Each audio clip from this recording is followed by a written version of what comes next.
பாய் எப்படி இருக்கீங்க பாய்? நான் நல்லா இருக்கேன். நீங்க எப்படி இருக்கீங்க? பாய் நான் ரொம்ப நல்லா இருக்கேன் பாய். நீங்க நல்லா இருக்கீங்களா? மாநாடு நல்லபடியா முடிஞ்சது. அந்த நேத்து வந்து பாத்தீங்கன்னா தமிழ்நாடு சுத்தி ஊர்வலம் வந்தாரு, மக்களை சந்திச்சாரு. அதை பத்தி உங்களோட கருத்து என்னவா இருக்கு? அடுத்தடுத்து என்னென்ன அரசியல் பயணம் வந்து மேற்கொள்ள போறாரு, தளபதி பத்தி சொல்லுங்க. பாய் இங்க பாத்தீங்கன்னா இப்போ நல்லபடியா வந்து 2026 நிறைய சூப்பரான ஒரு பிளான் எல்லாம் போட்டு வச்சிருக்காங்க.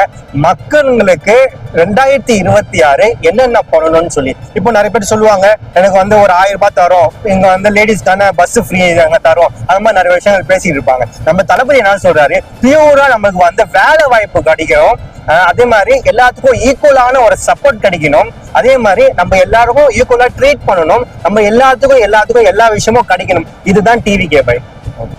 சரி பாய், எவ்வளவு விஷயம் நடந்துச்சு பாய். இப்ப வந்து பாத்தீங்கன்னா நேத்து நம்ம தளபதி வந்து திருச்சியில வந்து ஊர்வலம் போயிட்ட மாதிரி எல்லாத்துக்கும் அவர் பேசினாரு. சரி, ஒரு சின்ன ஒரு மிஸ்டேக், ஒரு மைக்கு விஷயம் போய் கேட்கல. அவர் நிறைய விஷயம் நிறைய பேர் சொல்லணும்னு நம்ம ஆர்வமா இருந்தாரு. சரிங்களா?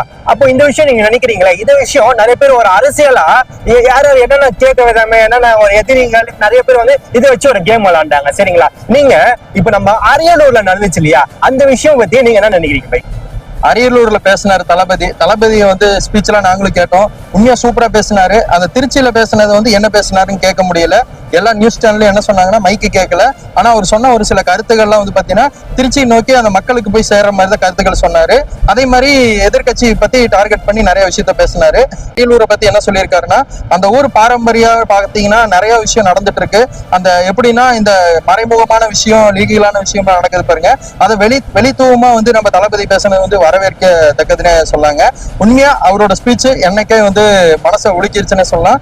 கண்டிப்பா சொல்றேன், 2026 தளபதி வந்தா நிறைய ஒரு மாற்றங்கள் உருவாகும்னு சொல்லி இதுல இருந்து உறுதியாயிருச்சு.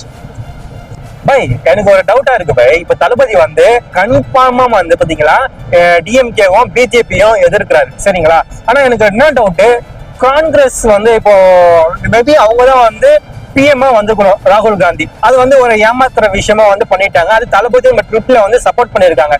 ஏன் நம்ம வந்து ஃபியூச்சர்ல வந்து பிஜேபி தான் எதிர்ப்பு, அப்போ ஏன் நம்ம இதுக்கு காங்கிரஸ்க்கு சப்போர்ட் பண்ணக்கூடாது தளபதி? அதை பத்தி என்ன நினைக்கிறீங்க கேக்குறீங்களா? ஆமா, நிச்சயமா சொல்றேன். ஏன்னா தளபதி அவர் வந்து பாத்தீங்கன்னா டிஎம்கே அவர் தான் வந்து பாத்தீங்கன்னா எதிர்கட்சி ஆக்கிட்டாரு. ஆனா காங்கிரஸ்க்கு கூட்டணி போடுவாங்களா போட மாட்டாங்களான்னு எங்களுக்கே ஒரு சந்தேகமா தான் இருக்கு. ஓகே சூப்பர் பாய். கண்டிப்பா வந்து 2026 மேபி நம்ம விஜய் அண்ணன் வந்து நிறைய விஷயங்கள் சொல்லியிருந்தாங்க இல்லையா, கண்டிப்பா ஃபியூச்சர்ல நம்ம பார்ப்போம். மேபி காங்கிரஸோட டிவிக்கு வந்து கூட்டணி போடுதா அப்படின்னு சொல்லி. ஏன்னா பிஜேபிக்கு வந்து அவர் வந்து கொஞ்சம் எதிர்க்கிறாரு. மேபி எப்படினாலும் காங்கிரஸ்க்கு சப்போர்ட் பண்ணி தானே ஆகணும். பார்க்கலாம், நம்ம தளபதியோட வார்த்தைகள் இருக்கு, பார்க்கலாம். பேரணியில் தமிழ்நாடு தலைவர் விஜயுடன் தொடர்கிறது.